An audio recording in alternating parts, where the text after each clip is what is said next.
Salvador, me da mucho gusto saludarte a ti y a tu auditorio y estar esta tarde un ratito con ustedes.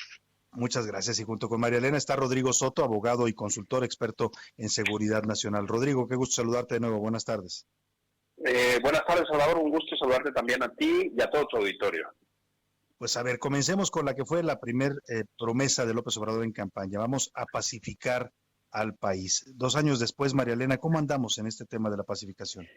Pues mira, me parece que muy bien, como lo dices en tu columna, llevamos casi 40,000 muertos en este año y medio y realmente no tenemos una estrategia de seguridad, no tenemos un programa de prevención del delito, porque pues estos programas de darles 3,000 pesos a los chavos, pues ya nos hemos dado cuenta que no funcionan como una estrategia de seguridad, por lo menos como eso no son. Además vemos que nuestro presidente es complaciente con el crimen organizado, tenemos un problema grave de delitos de alto impacto y el mensaje de López Obrador hacia el crimen y hacia los criminales pues ha sido de una completa complacencia. Y podemos analizarlo también desde el punto de vista de contrastar qué fue lo que él nos propuso en campaña y qué se ha hecho en este año y medio. Me parece que también ese punto es importante. No sé si quieras que lo toquemos ahorita o después. Volvemos con ese punto contigo, María Elena. Antes vamos con Rodrigo Soto para ver cuál es tu balance de estos 2 años de una estrategia pues que no ha dado todos los resultados que por lo menos ofrecían en campaña. Pues coincido con lo que dice Marilena. Yo creo que más que estrategia ha habido discurso, ha habido narrativa que se agotó prematuramente. Sobre todo, ya lo hemos platicado en su primer informe de actividades público que hizo. El tema de seguridad, él mismo ha reconocido que es una deuda pendiente con el pueblo de México y que además, y es un aspecto que quisiera resaltar hoy, ha generado un enorme desgaste en sus propios brazos operativos. Me refiero a las Fuerzas Armadas, incluso con lo que ha sido cuesta arriba para la Guardia Nacional, quien ahora estará bajo los reflectores para ver si da resultados o no con su reciente aniversario de creación y de puesta en marcha, y el desgaste y la falta de coordinación que seguimos atestiguando, más los gestos que ha tenido con familiares de importantes capos del crimen organizado internacional, pues hacen que la narrativa ya no solo sea, vamos a decirlo así, agotada, sino se puede decir desde un punto de vista no solo confusa, sino en algunos casos una verdadera afrenta para muchas víctimas.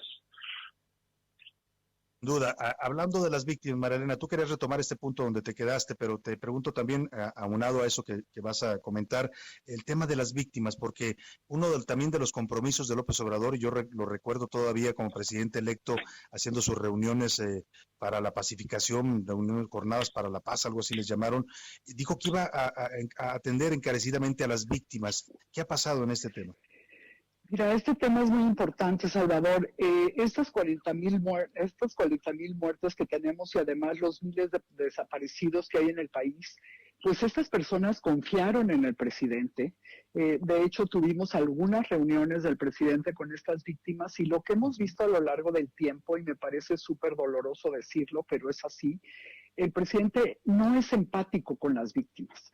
Lo vimos en la reunión con las víctimas de desaparecidos una vez que él entró al gobierno, muy al principio, y lo vimos también con las víctimas que representa Javier Sicilia.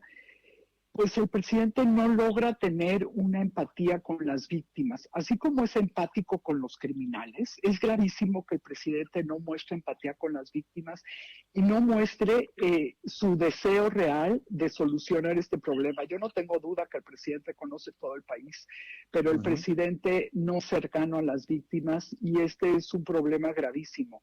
Nosotros creímos desde un principio que esta iba a ser una de sus principales banderas y sin embargo no ha sido así. Ha tenido problemas tanto con víctimas en general, de desaparecidos principalmente, y víctimas por asesinatos con los familiares, y también con víctimas de feminicidio. Entonces creo que aquí tiene un hueco importante el presidente que debe de atender. Claro. Con respecto, Rodrigo, con respecto a lo que te decía de contrastar sus propuestas, bueno, el presidente nos dijo en campaña muchísimas veces que los militares se iban a regresar a los cuarteles, y sin embargo lo que ha sucedido es que creó una Guardia Nacional que en el papel es civil, pero en la práctica, como lo demostramos en el Observatorio de la Guardia Nacional, es completamente militar. Contrario a regresar a los militares a sus funciones naturales, los ha puesto en la mira y además un desgaste terrible para las Fuerzas Armadas, porque los vemos por un lado haciendo funciones de seguridad pública que además no les corresponden y no saben cómo hacerlas. Y no estamos hablando de que sean buenos o malos, creo que tenemos que reconocer la función que ha tenido las Fuerzas Armadas en la lucha contra el crimen y me parece que han sido muy importantes, pero desgastarlos de esta manera, mentirle a los ciudadanos diciendo que es una guardia civil, que no es civil, sino que es un brazo de las Fuerzas Armadas y además darles recursos a las Fuerzas Armadas para que sean empresarios, como en el caso del aeropuerto o como en el caso de construir cuarteles para la Guardia, que se supone que es civil y debería de estar dentro de la Secretaría de Seguridad y Participación Ciudadana, o en el caso de ponerlos a hacer bancos, sucursales bancarias. Creo que además entonces le da en el punto de flotación de las Fuerzas Armadas porque les está dando muchísimos recursos y no vemos ninguna transparencia, al menos en el tema de seguridad. Les hemos preguntado desde las cosas más básicas como cuál es la línea curricular que tienen y no la saben, como quién les está pagando y tampoco no lo saben, o cómo los están capacitando y nos contesta, por ejemplo, la CEMAR, que el año pasado nos contestó que esas no eran sus atribuciones. Entonces sí creo que tenemos un problema grave porque es el único instrumento que han generado. Y contrario a decir que él tiene una estrategia, en realidad no es una estrategia, porque la Guardia Nacional es un instrumento y no hemos visto los ciudadanos cuál es la estrategia de este gobierno. Claro. Y en ese sentido, Rodrigo, tú analizas mucho también el tema de seguridad nacional, el tema de narcotráfico, la violencia del narcotráfico. Es otro de los temas que no ha podido controlar este gobierno.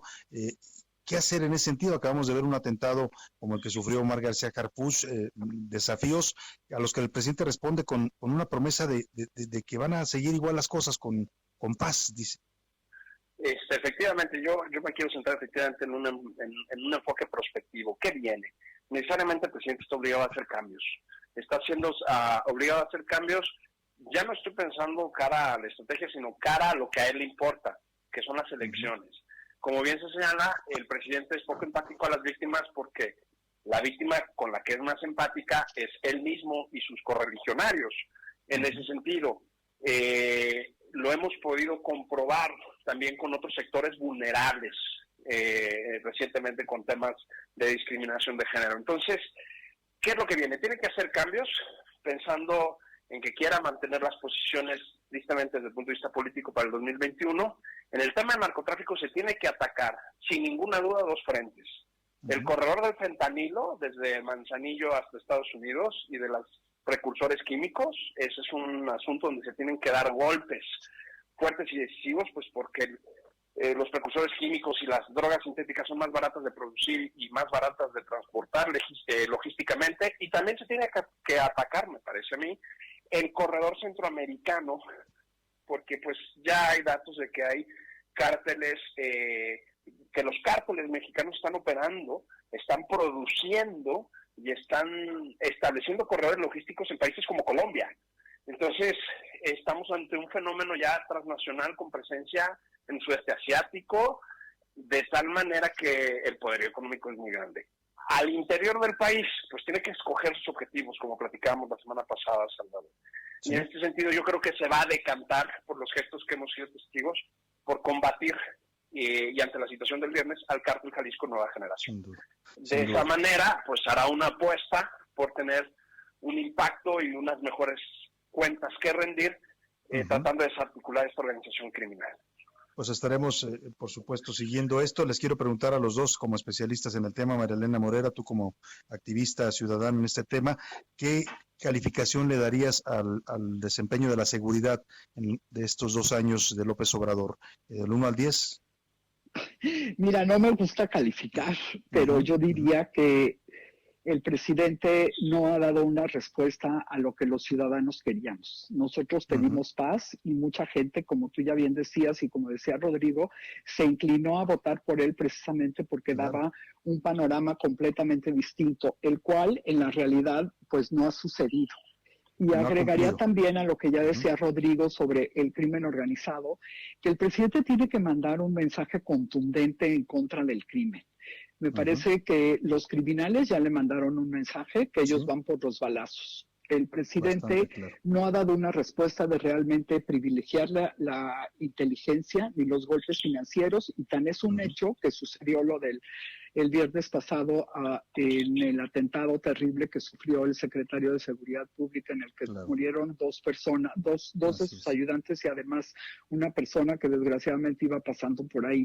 Entonces sí creo que el presidente tendrá que cambiar su discurso y tendrá que tener una estrategia, y quizás también valdría la pena ponerlo en la mesa, quitar a su secretario de Seguridad y Participación Ciudadana. Un cambio en la Secretaría, donde está Alfonso Durazo. Rodrigo, ¿tú sí calificas o no calificas? Pues lo que queremos, como dice Marilena, es paz. Lo que queremos no es botín político, lo que queremos para la sociedad, independientemente de la agenda ideológica que cada administración legítimamente en el juego democrático pueda tener. Lo que queremos son instituciones sólidas. Queremos planes de seguridad institucionales a largo plazo, transeccionales, estilo libro blanco francés. Si no, no va a funcionar. Y también quisiera señalar que es una oportunidad, como se ha pasado, se ha visto en la pandemia, que se fortalezcan las capacidades estatales y municipales. Tristemente, esta debilidad o esta, vamos a decir, no correspondencia a autoridades locales y municipales en el tema de la emergencia sanitaria, pues nos da un golpe de realidad de que hay que aprovechar al máximo las ayudas federales, pero hay que también, de alguna manera, picar, arar la tierra en el propio terreno y fortalecer a las policías. El tema de la seguridad pública no se resuelve desde lo federal, se resuelve desde lo local, me lo has escuchado decir muchas veces, pero se necesita planes a largo plazo, no ligados a la alternancia política. Muy bien, pues ahí está la opinión de dos expertos en el tema. María Elena Morera, @MariaElenaMorera en Twitter. Te agradecemos mucho, María Elena, por participar con nosotros. Al contrario, muchas gracias, Salvador, y a Rodrigo por estar en esta plática. Muchas gracias. Y gracias también por igualmente. Gracias, Rodrigo. Experto en seguridad nacional también, @RSotoMorales, lo puede encontrar en Twitter. Gracias, Rodrigo, un abrazo. Y vámonos, la calificación para cerrar ya estas mesas de análisis. Hicimos 3 en materia de seguridad, economía y política. Pues el promedio general que dieron los participantes, nuestros expertos, 6, o sea, de panzazo pasan al presidente López Obrador en estos 2 años, y pues otros 2 se abstuvieron, dijeron que las cosas no van como se había prometido.